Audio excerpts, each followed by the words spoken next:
magnitude, o seu poder. Aleluia. Urgência do evangelismo. Este é um dia de boas novas. 2 Reis, no capítulo 7, do 1 ao 20, para sua meditação. Pega a tua Bíblia aí depois e medite. Jesus é o nosso exemplo perfeito. 1 Pedro 2, 21, 22 e Filipenses 2, 5. Jesus, ele tinha uma grande preocupação pelos perdidos. Lucas 19, 10. Jesus chorou sobre a cidade no pecado. Lucas 19, 41. Existem muitos exemplos de preocupação do nosso Senhor pelas almas perdidas. Nicodemos, em João 3, a mulher samaritana, em João 4, Cristo morreu para que pudéssemos viver, Romanos 5, 6 e 9, Mateus 28, 18 e 20. Nós, assim como nosso Senhor, precisamos ter uma profunda preocupação pelas almas perdidas, por aqueles que estão perdidos, por aqueles que estão fora do aprisco, aqueles que ainda não conheceram Jesus, aqueles que já conheceram, mas distanciaram dele. Aquele que ganha almas é sábio, diz Provérbios 11:30, também Daniel 12:3. Este é um dia de boas novas, dia que o Senhor preparou para falarmos sobre este assunto, porque há urgência neste assunto, para colocar ele em prática.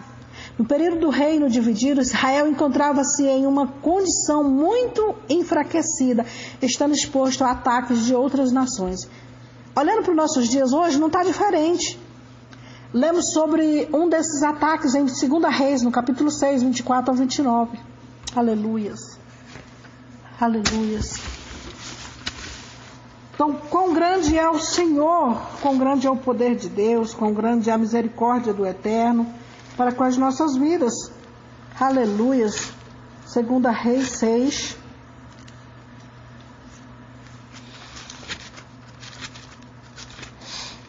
Aleluias.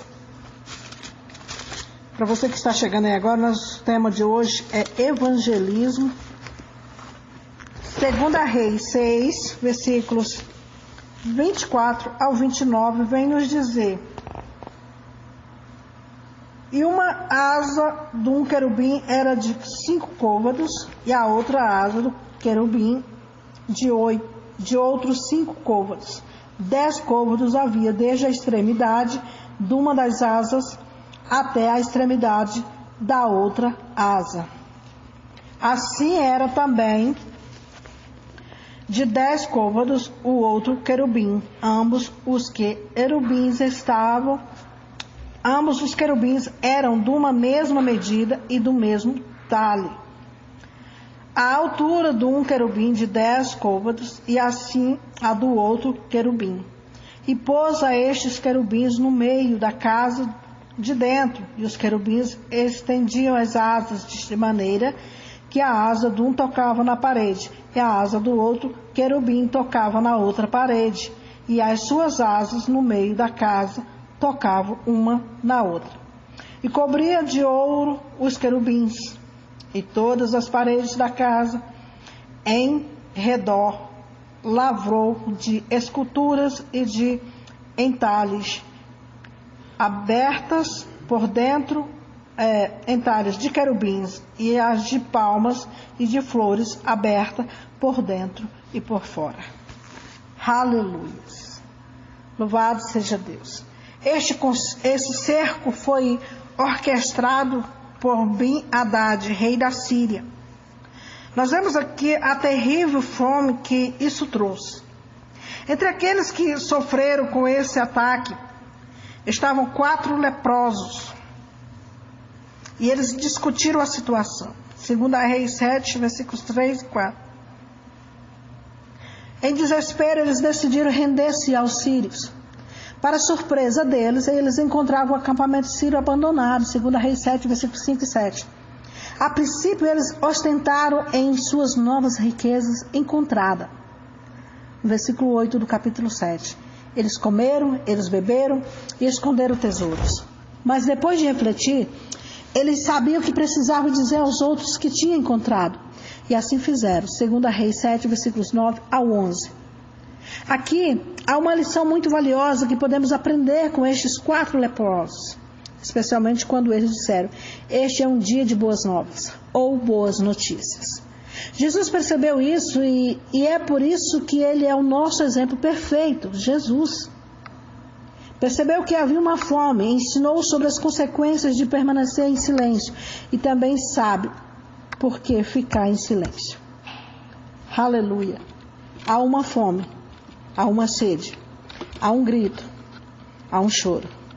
E a necessidade que falemos desse amor, ela continua. Há uma fome da palavra de Deus em nossos dias. Amós 8:11.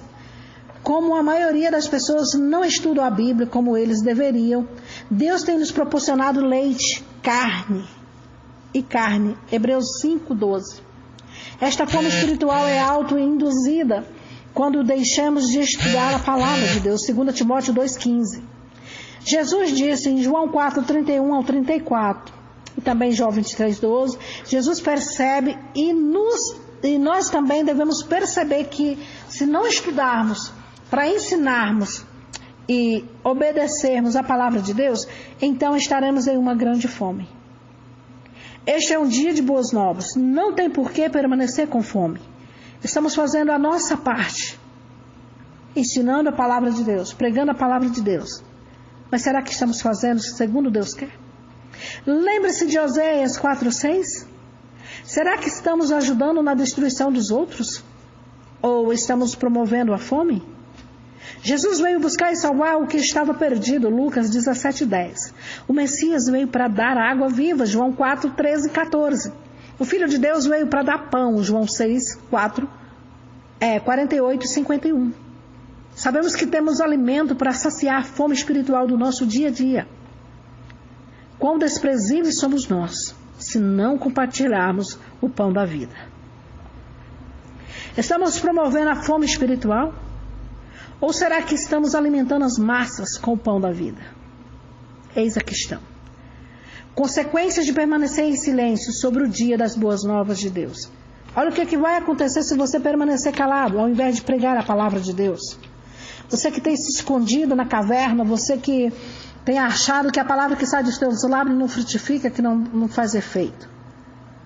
Nós não cumpriremos a grande comissão. Jesus queria que seus discípulos observassem tudo o que ele havia ordenado, Mateus 28, 18 ao 20, incluindo na ordem a seus discípulos e a nós. Ele diz: ide e fazei discípulos. Jesus veio e fez discípulos, ensinou eles. E ele ordenou que nós viéssemos também fazer discípulos e ensinasse a eles. Permanecer em silêncio não foi o que Jesus ordenou. Ele disse: ide e fazei discípulos. Como faremos discípulos se nós não pregamos, se nós não ensinamos? Quando permanecemos em silêncio sobre as boas novas, falhamos como povo de Deus, queridos. Nós vamos estar em falha, porque o Senhor tem ordenado: ide e pregai, ide e ensinai. Aleluia. Às vezes eu fico observando, eu gosto muito de acompanhar as lives. Aquilo que é bom eu guardo, aquilo que não condiz com aquilo que eu aprendi, eu descarto. E ali eu fico observando os comentários. Há pessoas que não fazem. E quando alguém se dispõe aí, só critica.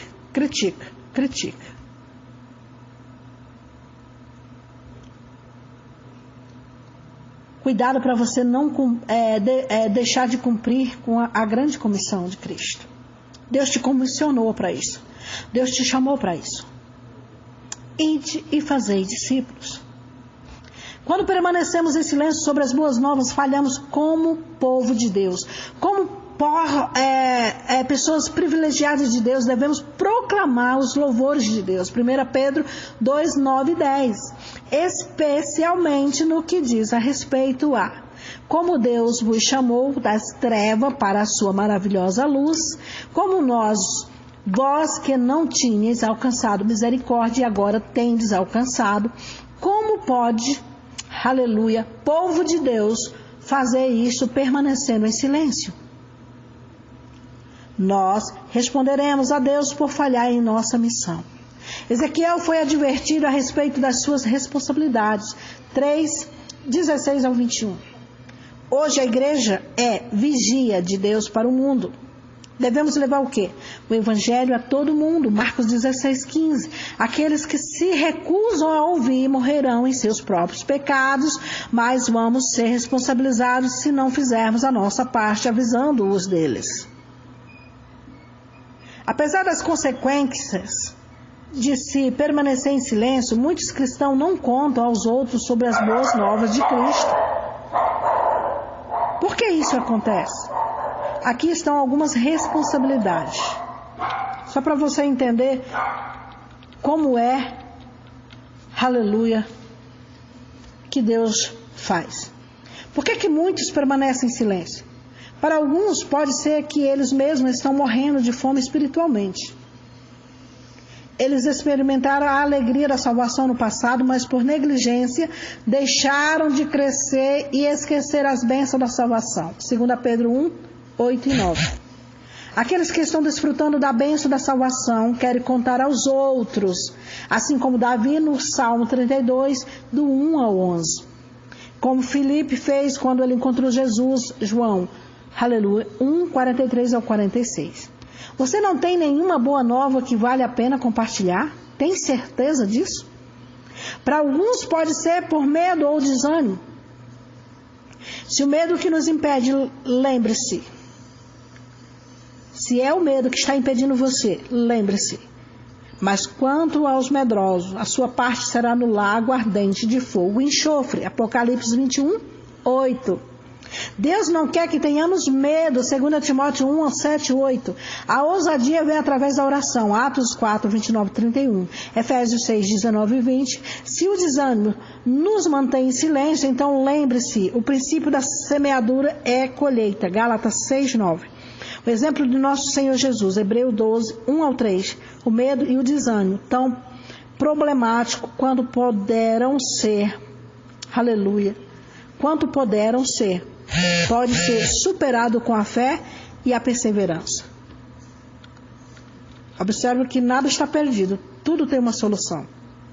Jesus é o nosso exemplo perfeito em espalhar as boas novas. Vamos seguir seu exemplo? Vamos colocar em prática aquilo que o Mestre tem nos ensinado. Será que vamos compartilhar as boas novas em um mundo faminto espiritual? O que nós temos visto são pessoas... Ainda ontem eu comentei sobre isso. O que nós estamos vendo são pessoas sem pastores, ovelhas famintas, ovelhas desgarradas. Por mais que tenham pastor, são pessoas que não estão tendo instrução. São pessoas que não estão tendo mais ensinamentos. São pessoas que não estão tendo mais doutrina da palavra. São pessoas que não conhecem mais o Evangelho como deveria conhecer. Por isso, a urgência de evangelizar. Por isso, o Senhor está gritando neste dia: e de pregai o meu Evangelho a toda criatura, principalmente aos perdidos. Aleluia, porque para estes o Senhor veio. Amém? Aleluia, vamos ouvir mais um louvor, para não ficar chato, cansativo. Vamos meditar mais um louvor, na sequência voltaremos de volta.